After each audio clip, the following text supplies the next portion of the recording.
Hallo, herzlich willkommen zu einer weiteren geilen Gitarrenstunde.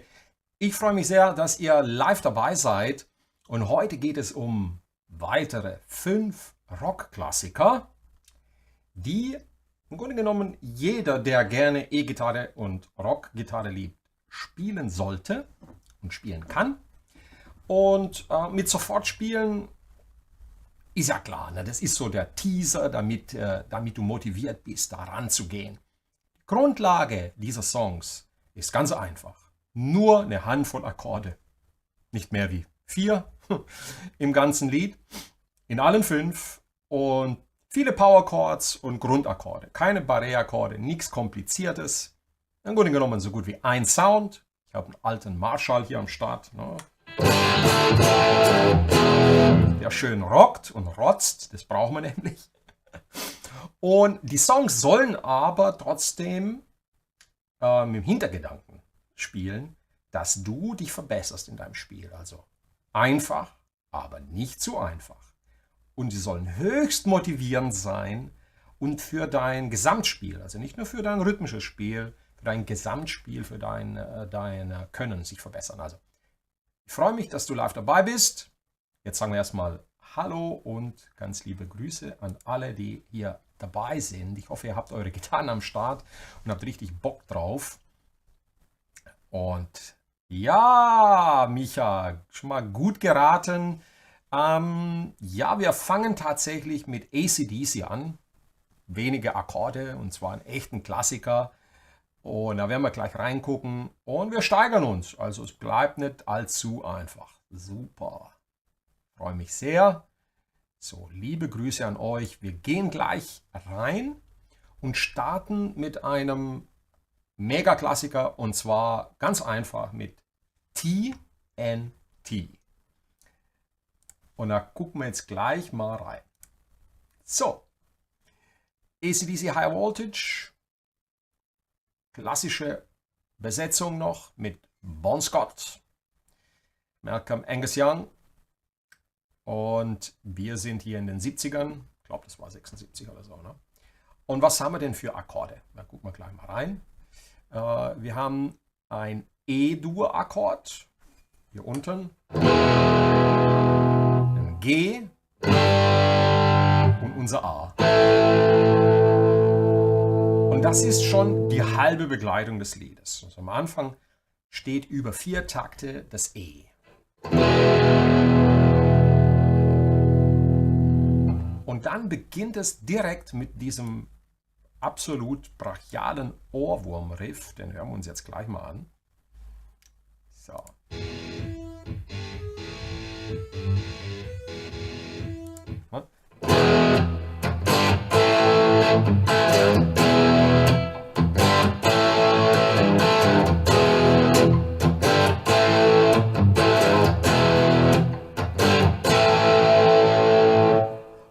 Das ist jetzt schon im Grunde genommen bei dem ersten Song, Easy, die halbe Miete.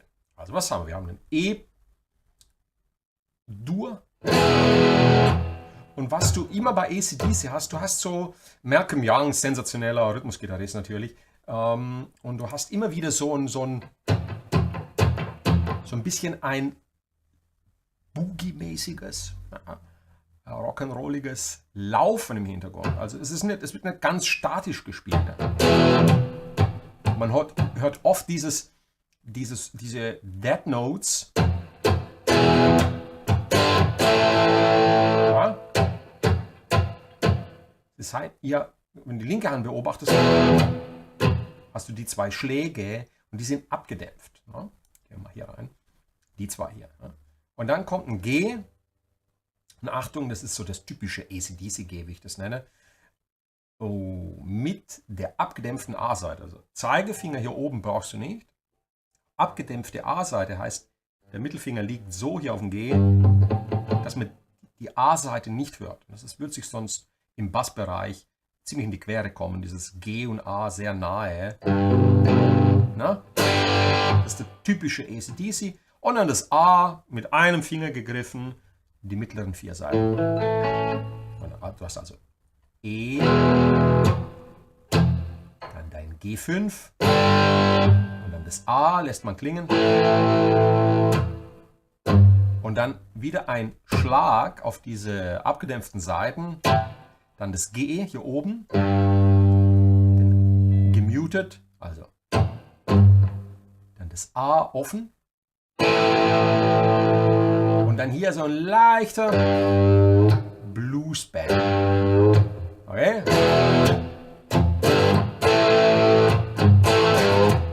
Und der ist kurz, weil hinten dran hast du gleich das Pausenzeichen, ne? Wie du hier sehen kannst. Okay? Also, nur der Part. Hier sollte, markieren wir einfach mal dieses ganze Intro und dann spiele ich das jetzt. Dann kannst du das genau aus allen Perspektiven verfolgen. Okay?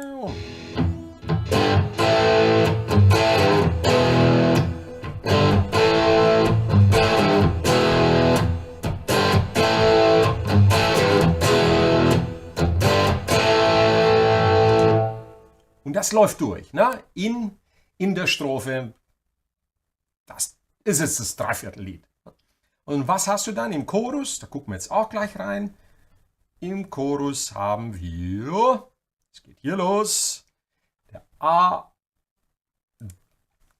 bleibt hier stehen, wie man sehen kann, hier. Und dann geht es los, T.N.T. Und mehr ist es nicht, im Chorus spielt die Rhythmusgitarre das A, das G und das E und danach hinter dran die Pause. Und das Einzige, was sie gemacht haben, sie haben von E, G, A im Chorus auf A, G, E umgestellt.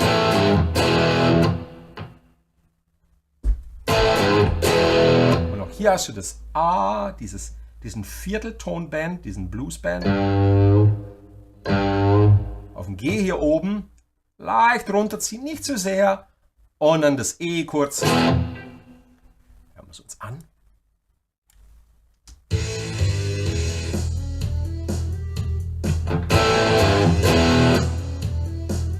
Und ich lasse mal den Refrain durchlaufen.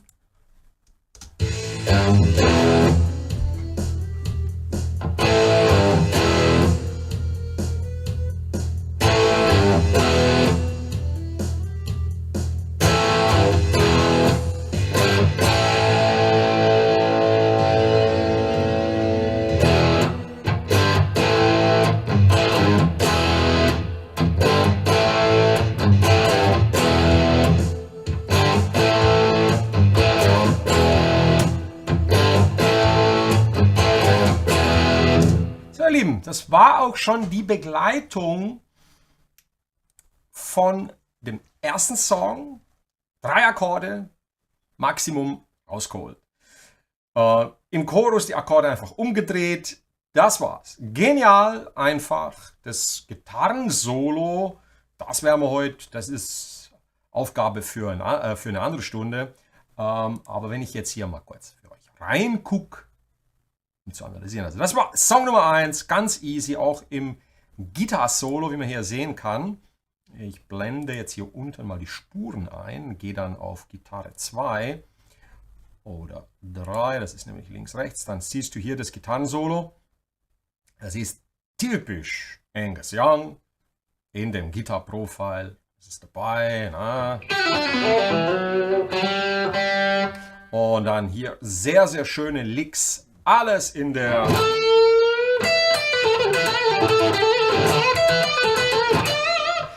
E-Moll-Pentatonik.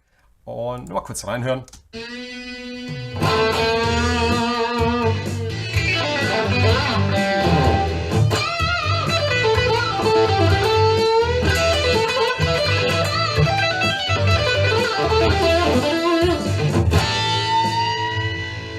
Und das war's auch schon, was das Solo angeht. So ein bisschen hatte ich es noch in Erinnerung, denn wir haben es mit der Band ein paar Mal gespielt. Also alle Solos kann ich jetzt nicht auswendig, aber ich versuche es trotzdem bei den 5 Songs. Und das war's. Das war Song Nummer 1. Macht Spaß und wir steigern uns jetzt. Ne? Der zweite Song bleiben wir bei dieser Band. Es lohnt sich. Wir bleiben, 2 Stück haben wir von ihnen. Wir bleiben bei AC/DC und schauen uns Hell's Bells an. Okay? Das berühmte Lied mit der Glocke. Und ich gucke jetzt kurz in den Chat rein. Super.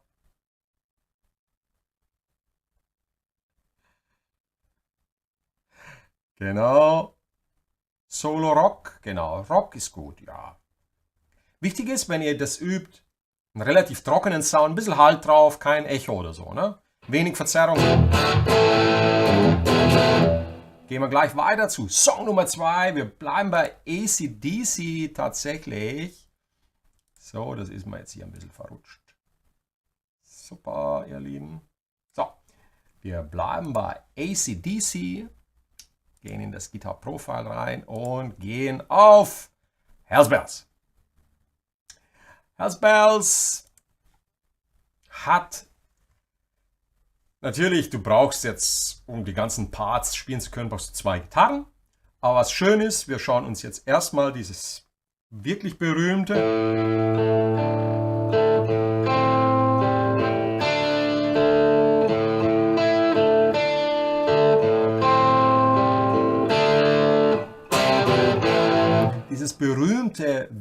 wirklich total, ich würde sagen, zuckersüße Intro hier, das uns einfach nur, ich muss mal meinen Fußständer hier ein bisschen zurückziehen, so, dann ist die Gitarre, ja, ein Tick höher, wunderbar, so, passt. Und hier sind diese Songs so gut. Ne? Es geht um die Motivation, um Lust zu haben, diese Songs zu lernen. Sie bringen dir sehr, sehr viel. Und es sind auch so Motive dabei, die dich wirklich besser machen.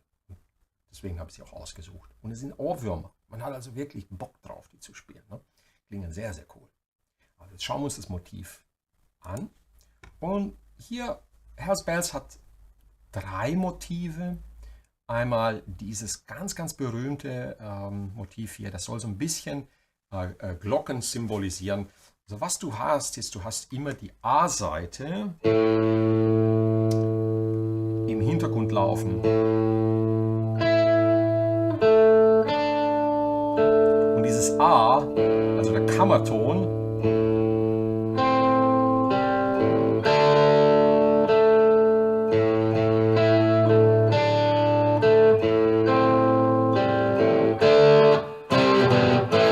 ist sehr, sehr genial. Dieses A im Hintergrund erzeugt diesen Bum, diese Glocke. Ne? Sehr, sehr cool gemacht. Eine sogenannte Hookline. Was ist eine Hookline?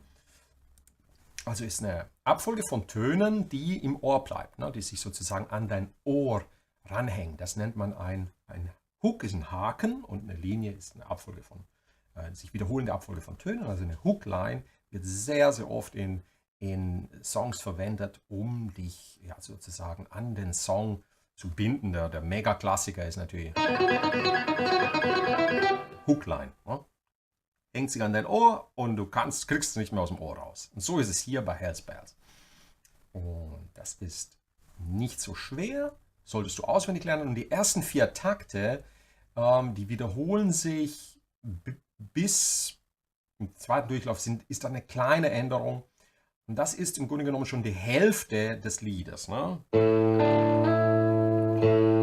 Und achte drauf, ich bin immer noch auf diesem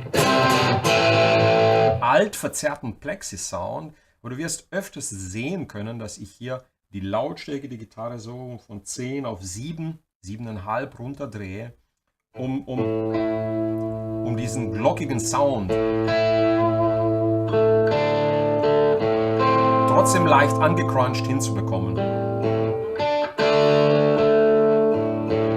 Okay? Und das ist diese Passage, die lernst du genauso. Ich lasse es jetzt mal laufen, dass man das hört, bevor ich mitspiele.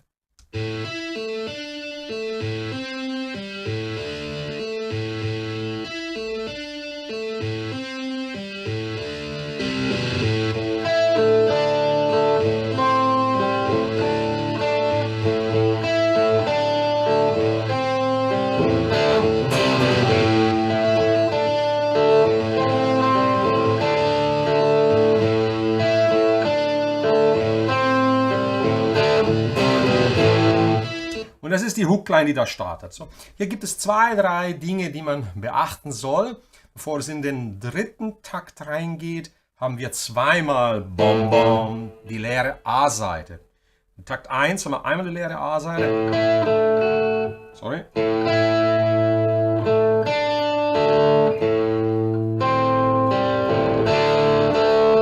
Und dann jetzt die zweimal die leere A-Seite. Bom Bom Bom Bom Bom Bom Bom Bom.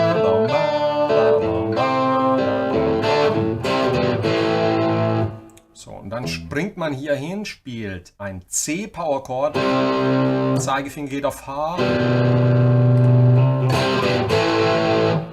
3, 5, 2, 5, ich greife es mit Zeigefinger und kleinem Finger, damit ich diese Spreizung, wenn du es so machst, ist es schwierig, das wäre meine Empfehlung, Zeigefinger, kleiner Finger und dann einfach ein Bund nach links und dann das A. Ich spiele ein A-Akkord, obwohl hier jetzt in der Spur nur die leere A-Seite steht.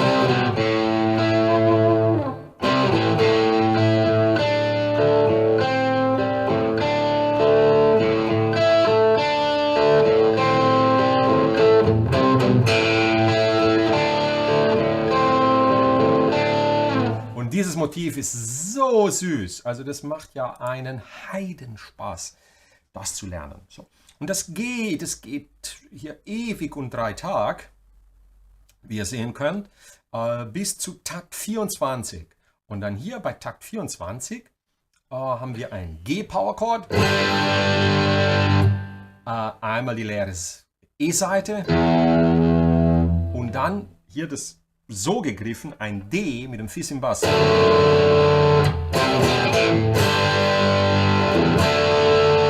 Typisch AC/DC. G, D mit Fiss im. Ich greife es als, wenn es geht, kann man so einfach ein D hier unten greifen, den Daumen hier auf das Fiss legen. Und dann kommt der Refrain. Und der geht da, da, da, da, da, da. Typisch AC/DC, was jetzt kommt. Also wir haben 24 Takte lang, 23 Takte lang diese Glockengeschichte, die immer gleich ist, immer gleich, immer gleich. Und dann kommt hier das G, leere E-Seite, D mit Fiss im Bass, du kannst es so greifen und dann hier den Zeigefinger hoch machen, wenn es nicht geht. Oder D unten greifen und den Daumen hier aufs Fiss. Ein sehr, sehr cooler Akkord. Ne? Und dann ganz schnell wieder.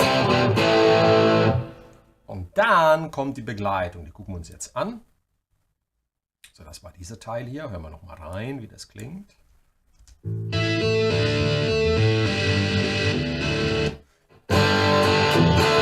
Also G, G, G, leere E-Seite, D mit Fiss im Bass. Und dann ganz schnell hier. Ich meine, die spielen ja zu zweit. Ich könnte mir durchaus vorstellen, dass sie sich die Arbeit hier teilen. Das ist ein schneller Sprung.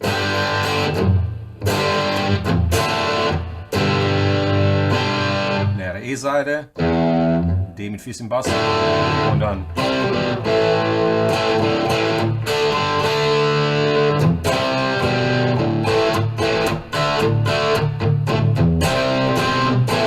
So, jetzt haben wir diesen Groove dann, auch ganz typisch AC/DC. Wir haben das A und es ist einfach hier, dieser Takt hier. Da, da, da.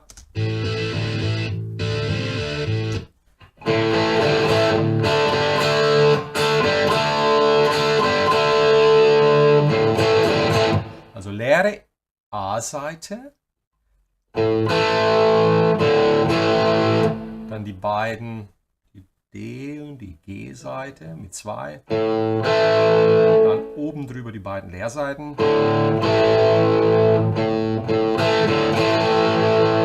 dann ein D hier unten mit der leeren D-Seite. Gelüpft, die D und G-Seite leer. Pause.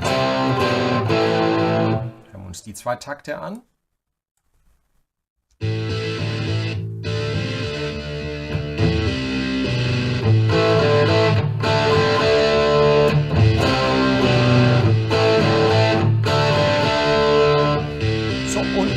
Das ist die Begleitung dann. Das Einzige, was sich ändert, ist, dass er hier mit Palm-Mutes die leere D-Seite als reinspielt. Das hören wir uns auch an.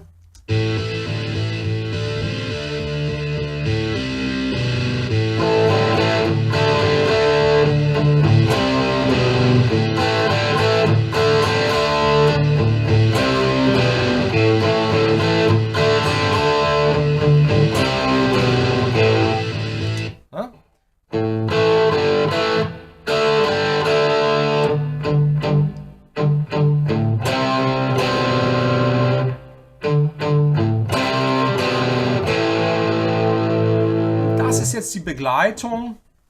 Was wir jetzt noch haben, ist eine Bridge. Und die kommt hier an der Stelle Takt 41.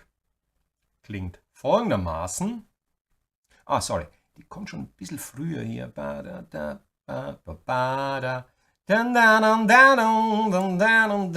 jetzt hören wir uns den Teil hier an. Ich gehe bei Takt 37 rein.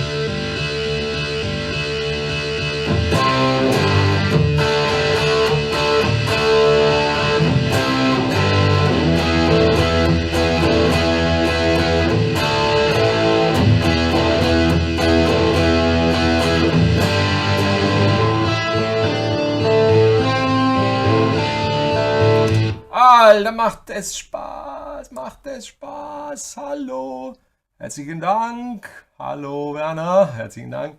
Macht das Laune? Geht's noch cooler? Nee, geht nicht. Und das schon damals, ne? So früh, 70er, 80er Jahre. Unglaublich, gibt's heute nicht mehr sowas. Ne? Deswegen ist eine Band so erfolgreich, deswegen, die Songs sind zeitlos, sie werden in 50 Jahren noch cool klingen. Die Energie passt, die Inspiration hat gepasst, die Gitarrenarbeit ist so schön, einfach nur genial. So, was passiert hier? Guck mal rein.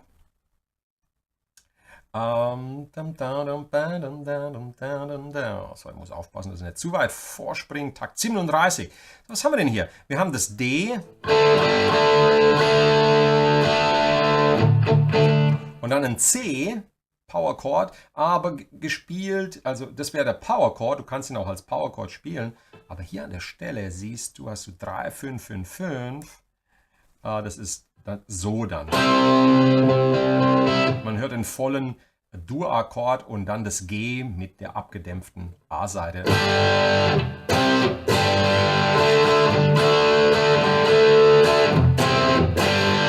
Und dann, was dann passiert, ist dieser Sprung, leere E-Seite und dann auf dieses E hier, also hier hattest du das C, jetzt kommt dann hier das E, hören wir uns den Takt an.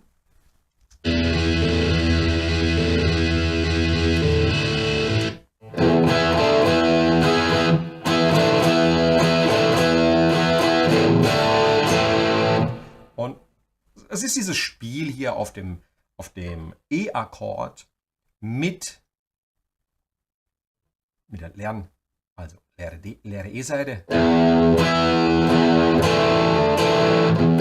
Was sehr, sehr cool klingt hier, ist das E, das leere E mit den Tönen des A Powerchords. Fast schon ein bisschen metalmäßig, ne?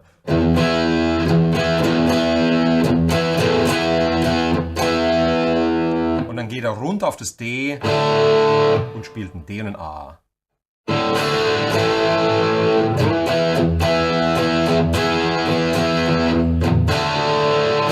Und beim zweiten Mal hier in Takt 44 geht er aufs G. Und das war auch schon die Begleitung. Wir haben uns die beiden Takte nochmal an hier.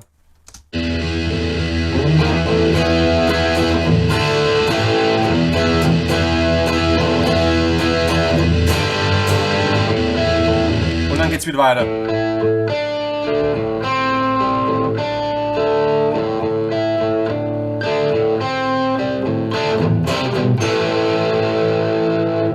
Das war die Rhythmusgitarre, die Begleitung von Hells Bells, dem Mega-Klassiker von Easy. Ich kann dir, natürlich ist das jetzt nicht alles, es ist nicht schwer, ne? Aber man muss sich das einprägen. Also du wirst jetzt nicht sofort in 5 Minuten spielen können. Ne? So, diese Parts, geh sie geduldig an, lerne sie und hab Spaß damit. Darum geht's. Es ist nicht schwer. Es sind hier auch wieder 4, 5 Griffe, mehr nicht. Und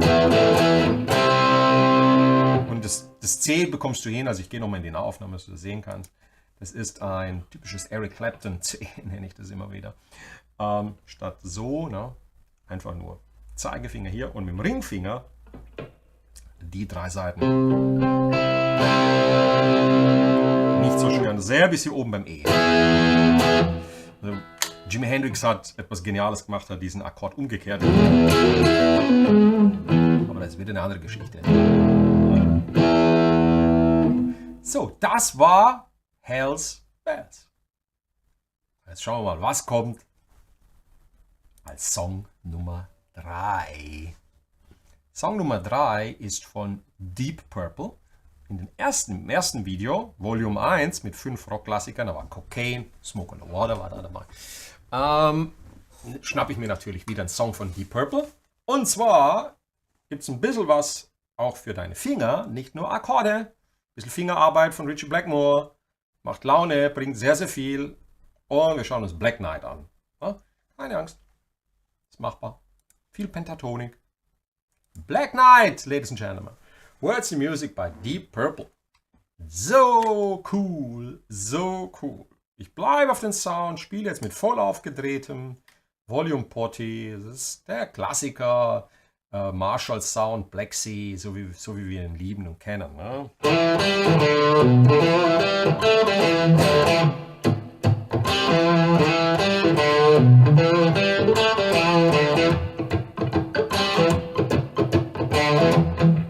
Okay, das ist Black Knight. Was haben wir denn hier? Wir haben ja gar keine Akkorde. Ah, doch. Nicht viele, 3 Stück. Was haben wir denn hier? Also, wir haben ein Pentatonik-Motiv in der E-Moll-Pentatonik. Und das ist so ein übler Ohrwurm, also so eine schöne Übung, ne? So süß.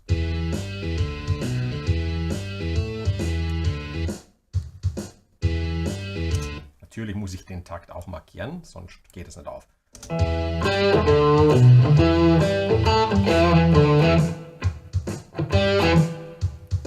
Und das sind Motive, ne? Das sind wieder diese berühmten Lines, diese Hooklines, die sich an dein Ohr hängen, die du nicht mehr aus dem Ohr kriegst. Ne? Das ist nicht wie eine schöne Pentatonik-Übung. Ne? Macht tierisch Spaß. Und dann spielen sie das nochmal. Und dann kommt schon ab Takt 11 diese Begleitung hier.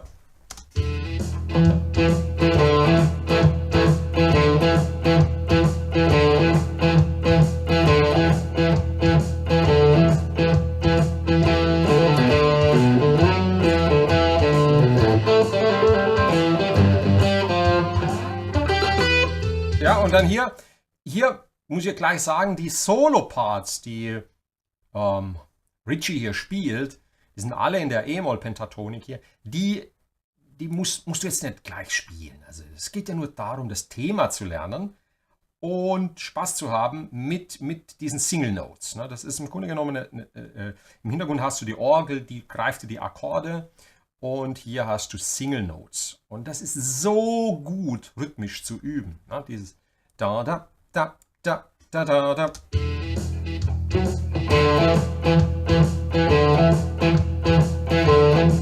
Und dann ab Takt 17 erweitert er das Motiv, macht hier keine Angst hier wegen dieser kurzen, schnellen Geschichte, es ist einfach nur ein Triller. Und das ist hier, jetzt spielst du die 7, dann 5, 7, 5, ein kurzer Hammer-on Pull-Off.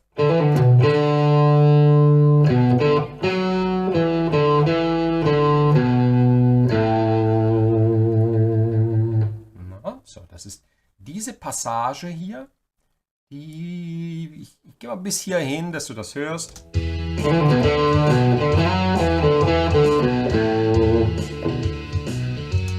Ganz, ganz bekannt.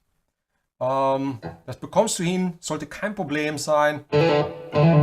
ein kurzer, wenn du die Drills übst, mit der ich euch ja immer wieder, zu denen ich euch immer wieder motiviere und anrege, dann ist das für dich gar kein Problem, hier kurz so ein, na.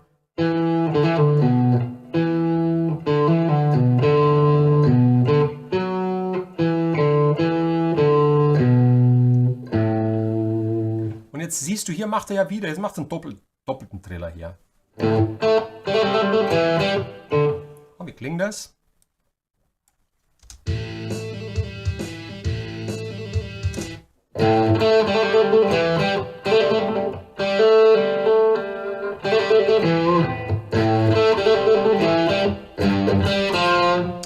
Und was macht er? Er spielt auf den Powerchords A. Die ganze Zeit warst du in E.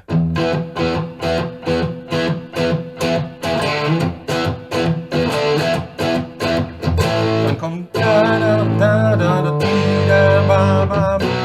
und dann A Powerchord, G Powerchord und hier im zweiten Bund ein H.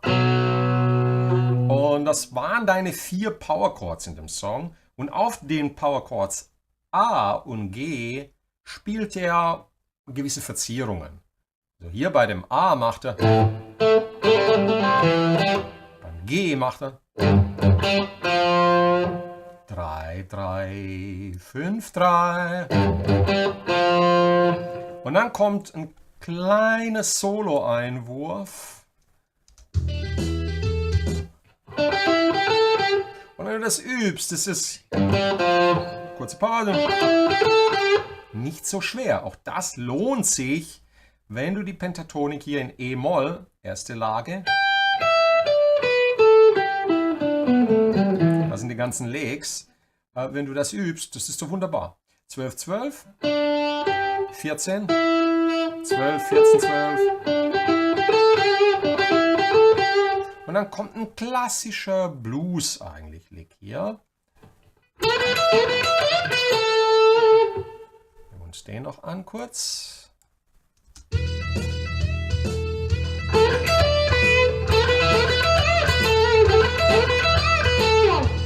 Und immer wenn du so etwas siehst, dass hier ein Strich nach unten geht, ist es ein Rausleiten.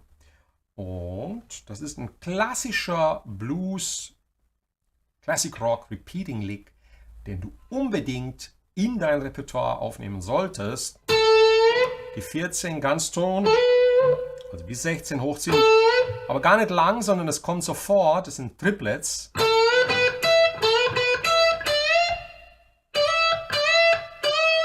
Ne?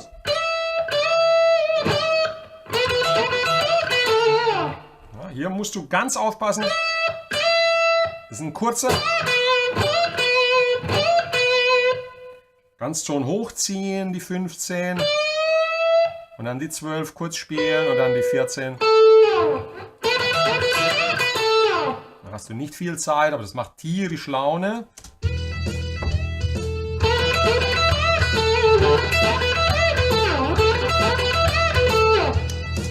Und dann kommen wieder die Akkorde A und G. Und hier spielt er dann einfach nur den Powerchord 5, 7, 7, 5. Dann 6, 7 auf der A-Seite. Hören wir es uns an. Und die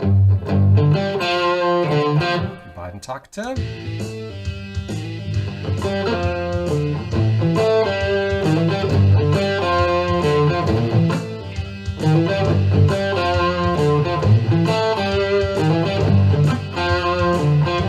Also das Motiv von vorhin, wo er vorhin diesen Triller reingemacht hat, spielt er jetzt einfach 5, 7, 7, 5. Dann die 6, die Blue Note.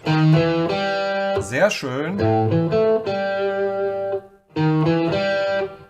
Dann hier G Power Chord. 3, 5, 5, 3. Und dann hier steht Play once, scoop with bar. Also Play once, spiele einmal. Das ist ein H Power Chord. 2, 4, 4. Und was macht Richie? Er hatte damals ziemlich viel Spaß mit seinem mit seiner Strat und dem Tremolo und er schlägt einmal den H-Akkord an, den Powerchord und dippt den Tremoloarm oder Vibratorarm, wie du ihn auch nennen möchtest, dippt ihn 8-mal nach unten. Also 1, 2, 3, 4, 5, 6, 7, 8. Und dann kommt wieder das Motiv. Oh, das war auch schon die Begleitung von dem Klassiker Black Knight. Warum ist das jetzt so gut zum Üben? Ne?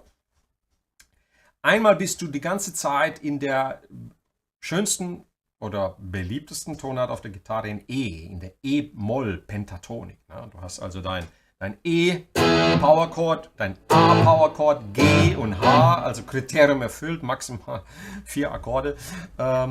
Und du hast diese schönen, groovigen Licks. Das sollte dich unglaublich, also dieses Video sollte dir Motivation geben für Wochen, für Monate. Richtig Bock drauf haben. Und jetzt gleich vorneweg. Auch wenn ich gesagt habe, dass 5 Easy-Rock-Klassiker, die du sofort spielen kannst, das ist natürlich motivierend, soll das sein. Ne? Du musst die üben. Diese 5 Klassiker und die anderen 5 Klassiker, wenn die mal auswendig spielen kannst, dann hast du ein fantastisches Repertoire. Darum geht es. Ne? Und diese Passagen, die habe ich bewusst ausgesucht, mit diesen paar Licks auch drin, dass du richtig Spaß hast und klassisches Zeug lernst. Ich kann mich erinnern, ich gehe wie alt war ich, 16, in ein Konzert mit 3 richtig guten Gitarristen und am Ende hauen die ein paar Deep Purple Klassiker raus, unter anderem Black Knight. Es war so ein unglaubliches Gefühl, diese Energie von dem Song zu spüren, ne, mit Orgel und allem. Und es ist ein ganz tolles Lied. Übrigens, die Legende sagt, dass der Song gar nicht auf dem Album erscheinen sollte. Und die haben den dann irgendwie noch, abends waren sie noch in einer Bar, wenn ich das richtig in Erinnerung habe. Deswegen auch Black Knight, wenn man auf den Text hört, dann weiß man, der Text erzählt mal wieder, wie in Smoke on the Water, wo sie die Geschichte erzählen von dem Konzert in Montreux. We all went down to Montreux on the Lake Geneva shoreline. Und am Abend davor, sie haben sich dort in ein Hotel eingemietet und wollten dort ihre Kreativität nutzen und Dinge aufnehmen und konnten den Genfer See überblicken, während dann die Konzerthalle abgefackelt ist, weil Frank Zappa gespielt hat und irgendein durchgeknallter Fan mit einem bengalischen Feuer die Konzerthalle abgefackelt hat. Und so ist Smoke and Water entstanden. Und hier ist eine ähnliche Geschichte bei Black Knight. Hier ist es entstanden, es sollte noch ein Song auf ein Album, sie hatten keinen Bock, dann sind sie abends in eine Bar und haben sich dort ein bisschen zugedröhnt und dann ist der Text und der Song entstanden. Also achtet mal auf den Text. So, was haben wir denn hier noch groß? Das war's. Dieses Motiv plus die Akkorde mit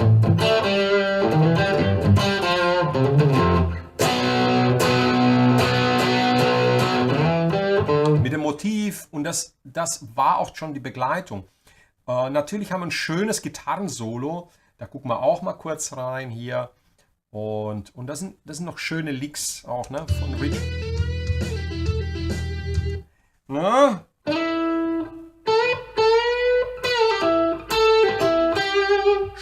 Schöne Licks hat er da gespielt. Und was er dann aber macht, ist, dass er im Gitarrensolo hier sehr, sehr viel mit dem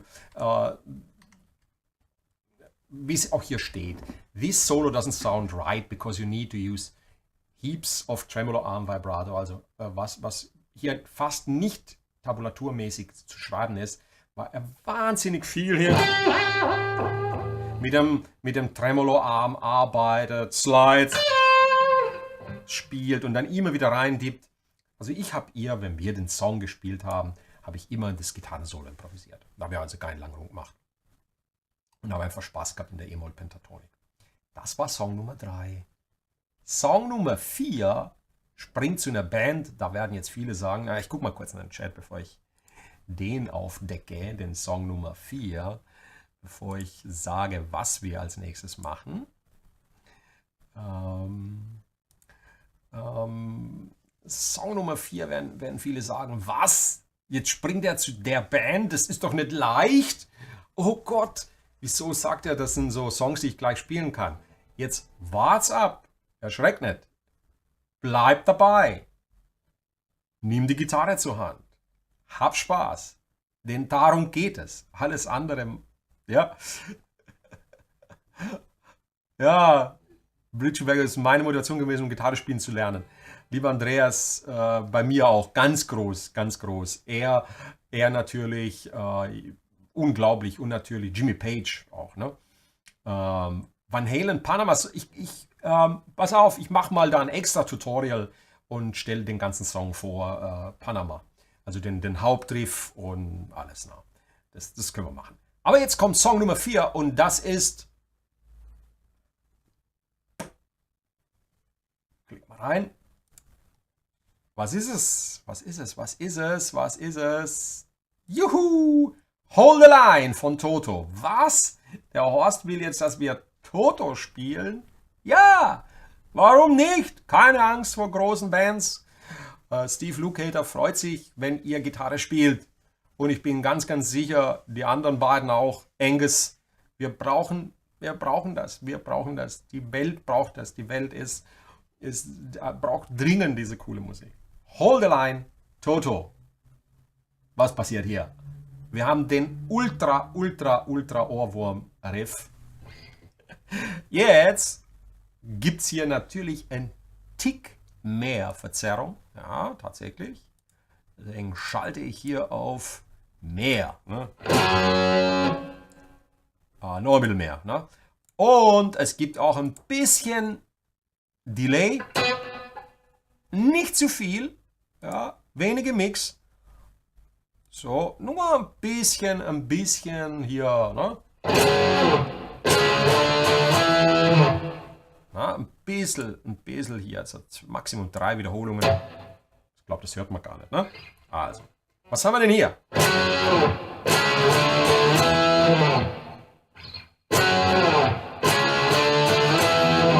Powerchords. Super süß gespielt. Man kann es mit 2 Fingern spielen. Ja, wir beginnen im 9. Bund. Und du siehst schon hier, das ist ein Slide. Und dann stoppen. Ne? Und dann gehst du auf Cis 4. Zweimal das D. Und dann hoch wieder aufs E. Also wir beginnen auf Fis, Slide, Stopp. Und auch hier, also es beginnt mit dem Slide und endet mit dem Slide. Und danach stoppen, Pause. Ne? Also, rein geht's. Geht Takt vorher rein. Man hört schön, was auch ganz cool ist natürlich. Ne? Das Klavier spielt die Akkorde. Muss ich immer wieder sorry, wenn jetzt Keyboarder hier anwesend sind. Ich mache jetzt mal einen Spaß. Jeff Porcaro, der Schlagzeuger von Toto, ist mein absoluter Lieblingsschlagzeuger. Ja, er und Steve Gadd, der Schlagzeuger von Eric Clapton, das sind meine Heroes. Ne? Und er spielt hier super Shuffle. Super. Der treibt den Song gnadenlos nach vorne. Und das Keyboard, das Klavier muss ja nur... Das ist nur Fingerübung fürs Klavier. Die gleichen Akkorde, die wir spielen, mit Achtel, durchhauen. Ne? Und so, nicht böse sein, wenn du Keyboard spielst, so viele Keyboarder tun sich da schwer, dieses Ding dazu machen. Da musste ich schon oft lachen. Ne? Aber nicht böse sein, falls du Keyboard spielst, okay? Ist nur ein Spaß von mir. Also hier. Geh mal einen Takt vorher rein und mitspielen. Yeah.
So, ihr Lieben.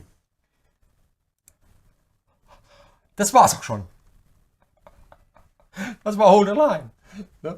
Das war die Begleitung, also die Rhythmusgitarre natürlich, das Gitarrensolo. Ja, ich habe mir jetzt das Gitarrensolo ist natürlich ein Klassiker, ist spielbar, ist in der Fis-Moll-Pentatonik hier oben, und Luke Hater ist natürlich einer der weltbesten Gitarristen, muss man nicht schwätzen. Ne?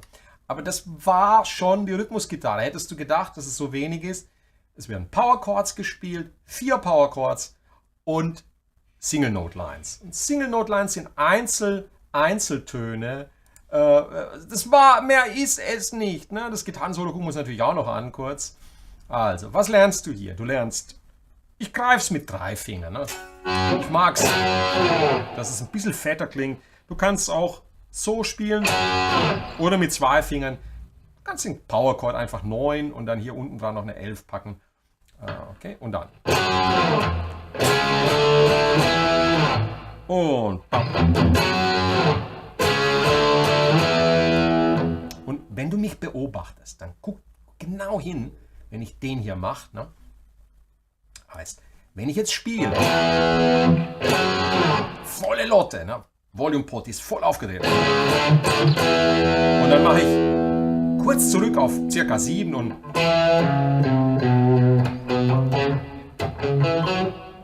warum ist das wichtig?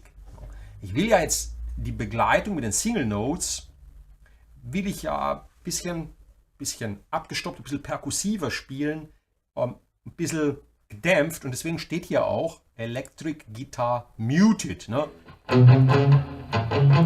Das heißt, es ist alles abgedämpft. Ne?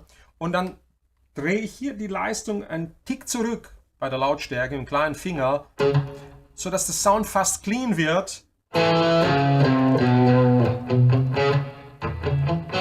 Und dann spiele ich die einzelnen Single Notes hier. Das ist wirklich nichts Kompliziertes. Das kannst du praktisch, wenn du es ein paar Mal gespielt hast und fast jeder hat den Song im Ohr, dann kannst du diese Lines hier 2, 3, 4, 4, 2,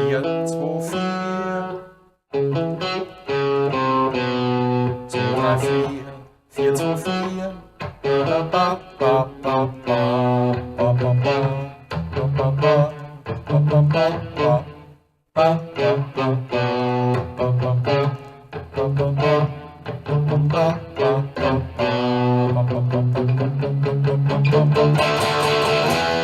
und du hörst dann von den Single Notes geht es hier, Distortion Gitarre heißt einfach nur, ich drehe mit dem kleinen Finger, wenn das kommt.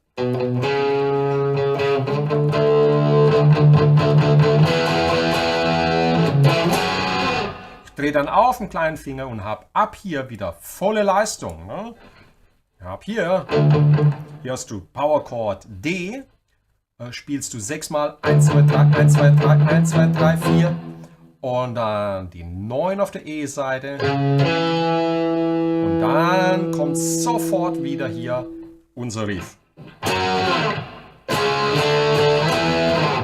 Ba, ba. Also 1, 2, 3, 4, 5, 6. Also wenn man jetzt reinguckt, das war's. Es gibt nichts anderes hier groß mehr, ne? Außer dass hier oben dann die Gitarre im Gitarrensolo hier ab Takt 53 so spielt.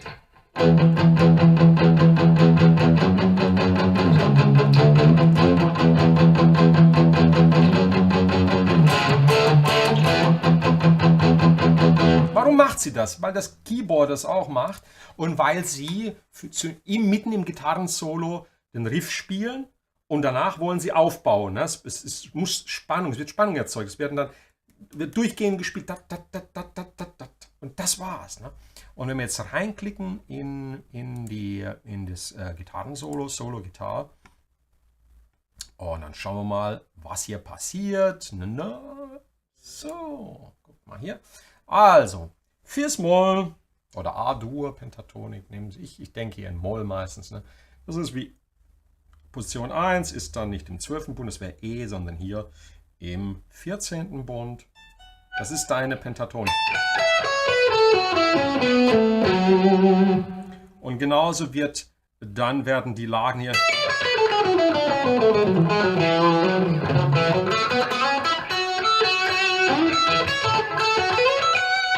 wird die Fis-Moll-Tonleiter hier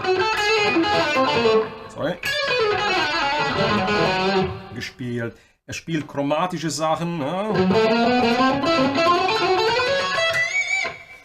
Und das Gitarrensolo kann man sich natürlich arbeiten. Wir hören mal kurz rein.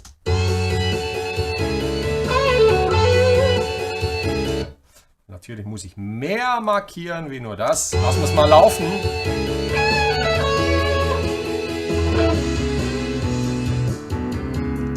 Das war schon der Schluss vom Solo. Ne?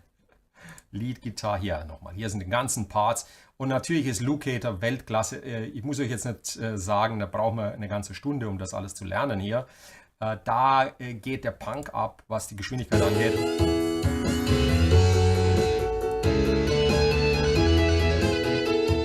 So hier, man sieht diese typischen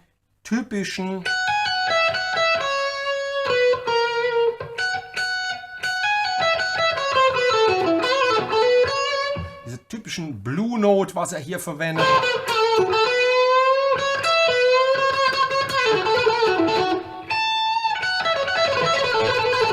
Vierer, Fünfer Patterns werden von ihm sehr, sehr gerne verwendet. Und ja, das ist hier High-End, das Gitarrensolo. Aber heute ging es mir nur für die Motivation. Das ist schon richtig süß, was er hier macht. Mir geht es nur darum, keine Angst zu haben vor diesen Songs. Dieses Gitarrensolo, das kann man einfach, was die Melodie angeht, lernen und dann vieles davon improvisieren. Das dient zur Inspiration. Und eins kann ich sagen, er spielt es live auch immer unterschiedlich. Ne? So, das war Hold the Line. Mehr ist es nicht.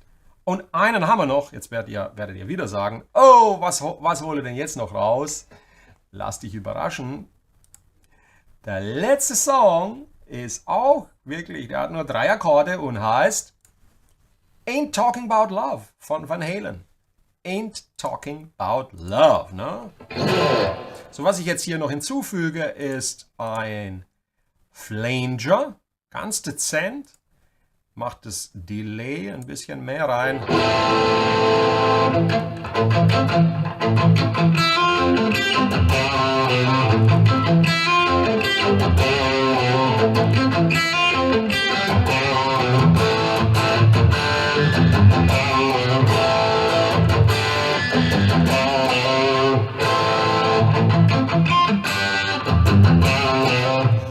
Und was du jetzt gehört hast, das war schon die Begleitung. Wir haben nur ein A-Moll, ein F und ein G. Ein A-Moll hier unten gespielt. Ganz, ganz easy. Mit Achtel. Ja?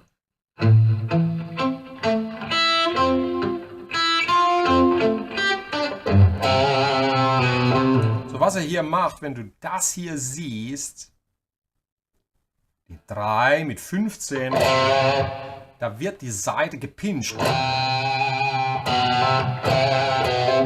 brauche jetzt noch einen Tick mehr Zerre. Können wir ja machen. Ja. Der Plexi verkraftet das gut. Ja. Also hauen wir dem Ding noch da ein bisschen mehr Zerre rein.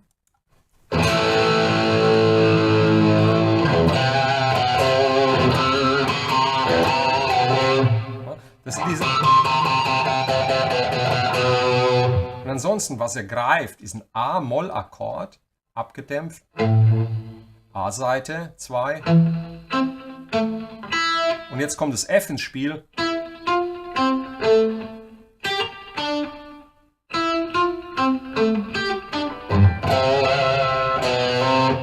Und hier spiele ich die 3 vom G, unten die 3 gepincht, die 2 gepincht und dann ein Hammer-On.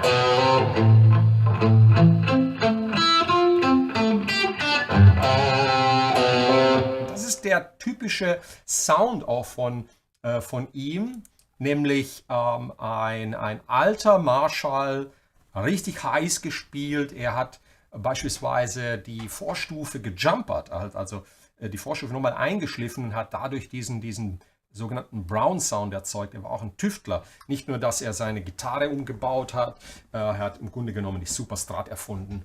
Er hat auf die Stratocaster hinten zum ersten Mal einen Humbucker reingebaut, was natürlich, alle haben gesagt, wie ist denn das möglich? Ne?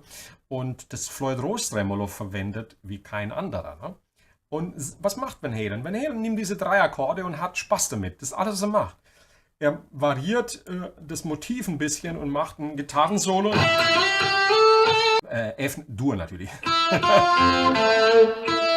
0, 1, 1, 2, 3, 3. Und damit hast du im Grunde genommen schon die Hälfte des Songs, weil das sich wiederholt. Und was er dann hier macht ab Takt 10 ist, ich muss hier irgendwo den Master ein bisschen runterfahren, weil damit es nicht zerrt. Okay, so, fertig. Und ab hier, ab Takt 10, hast du dann das hier.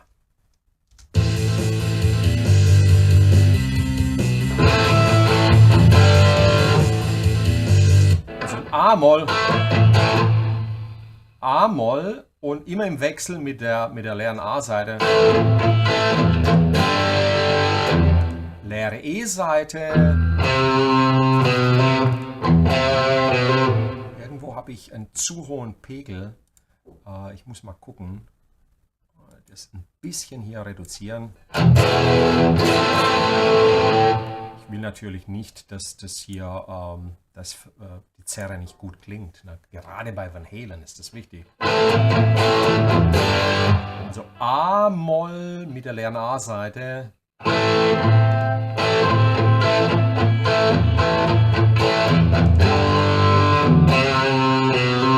Und dann immer wieder das Spiel, leere E-Seite, das G, und dann hier ein Hammer-On.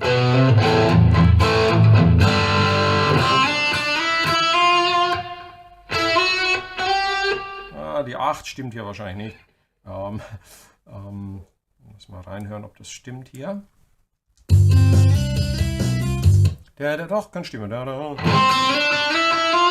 Ja, doch.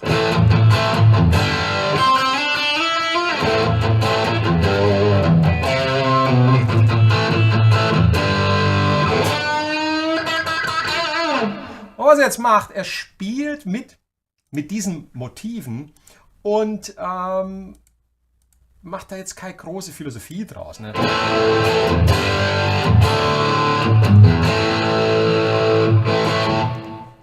Ich hoffe, ich bin hier noch, weil hier hat sich gerade mein System hier aufgehängt, wie ich merke.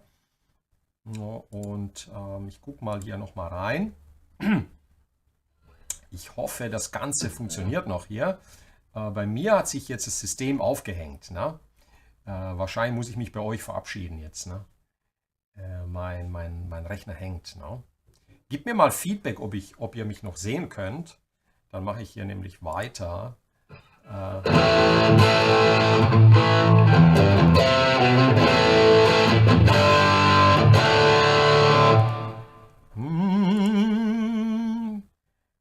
Bei euch läuft's. Also ich werde wahrscheinlich nicht mehr aus diesem Bild raus können hier. Das heißt, ich werde wohl in diesem Bild hier bleiben müssen, weil meine Software sich aufgehängt hat. Ne? Ich muss in dem Bild bleiben. Also ich beende jetzt hier in dieser. Es geht zwar noch, aber ich komme in der Software aus dem Bild nicht mehr raus. Ne? Ja, also das wird nochmal lustig hier. Ich kann zwar hier noch, ne? Ich kann das runter machen und ihr könnt mich noch sehen, aber das ist okay. Dankeschön. Ne? Also in Talking About Love hat also A-Moll, F und G und damit wird hier gespielt. Dann spielen wir es nochmal.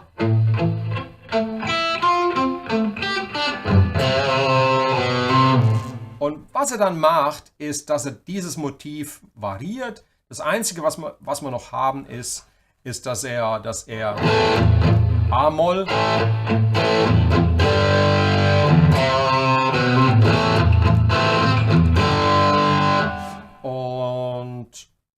dann spielt er das Motiv so in der Strophe, wenn dann gesungen wird. Das ist ein Intro und dann macht er.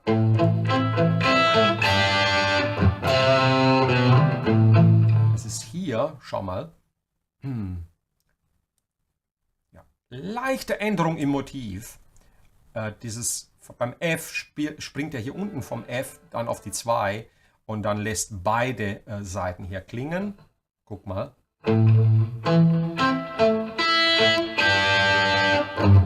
Und macht diese Pinched Harmonics nicht mehr. Also macht dann nur noch. Na, Vorsicht.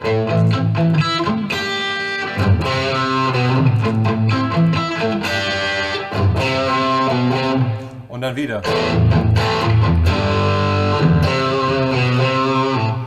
Und das ist die ganze Begleitung. Ich stelle euch natürlich die Guitar Pro Files dann über meine Webseite zur Verfügung und über Patreon.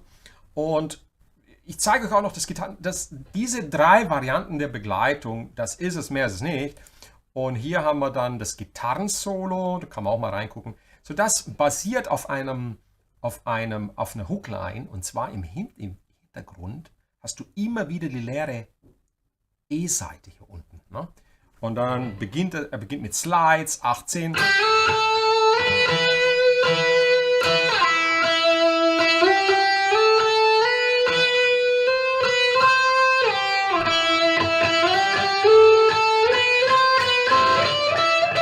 Und dann macht er, nachdem er diese ganzen Slides rauf und runter macht, slidet er hoch bis in die E-Moll-Pentatonik und macht dann dieses ganz typische hier, hören wir da mal rein.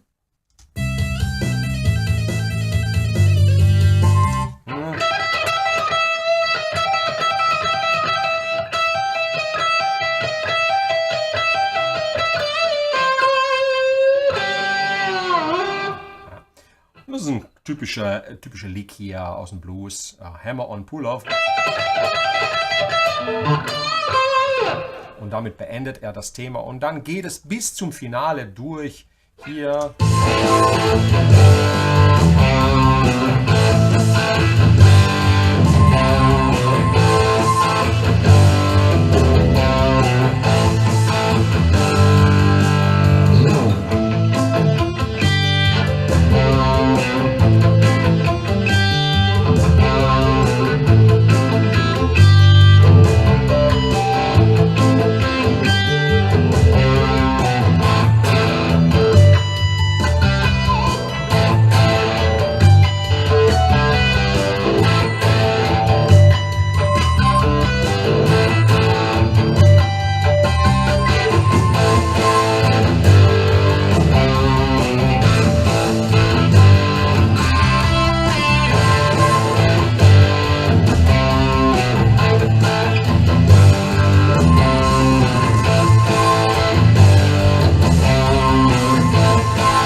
Und so weiter. Ihr seht schon, ich habe tierisch Spaß. Die Software hat sich hier Gott sei Dank wieder erholt.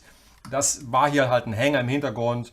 Und das waren die 5 Rock-Klassiker, die tierisch Spaß machen. Maximum 4 Akkorde pro Song. Trau dich, geh ran, beginne mit T.N.T. Geh dann über Hells Bells zu Black Knight. Dort hast du schon schöne Hooklines, schöne Melodien. Geh, lern Hold the Line, super einfach, bis auf das Gitarrensolo.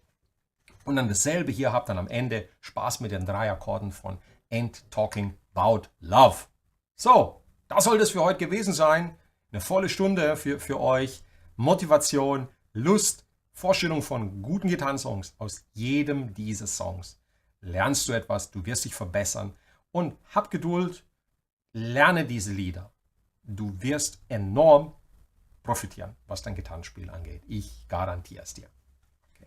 Jetzt gucke ich noch kurz in den Chat, bevor ich mich bei euch verabschiede. Und endlich kommt einfach ein Halen Helix Stomp Preset zum Einsatz. Genau den verwende ich, wie ihr hier sehen könnt, hier im Bilde. Das ist der kleine Helix Stomp, hier schon heiß gelaufen. Und so. Lieber Horst, es war mir wie immer eine ganz besondere Freude. Du weißt halt, wie man seine Schüler anfixt und motiviert. Darum geht es. Es geht im Grunde genommen nur darum.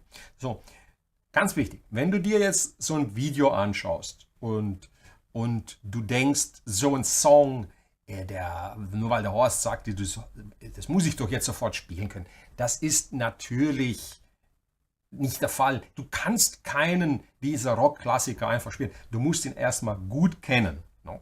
Du musst ihn dir gut anhören. Das ist mir besonders wichtig.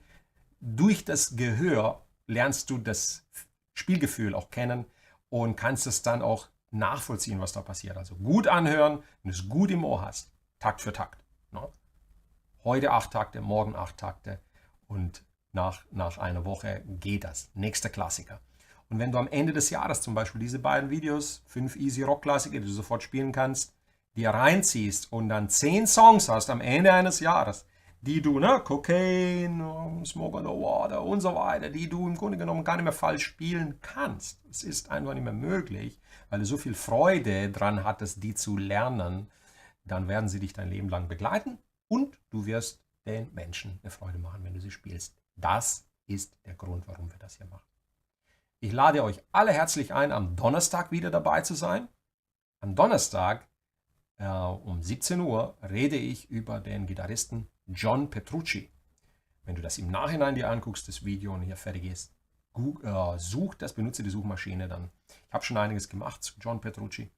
Und in dem Video werde ich die besten Übungen von John euch zeigen, die mir in den 90ern wahnsinnig geholfen haben.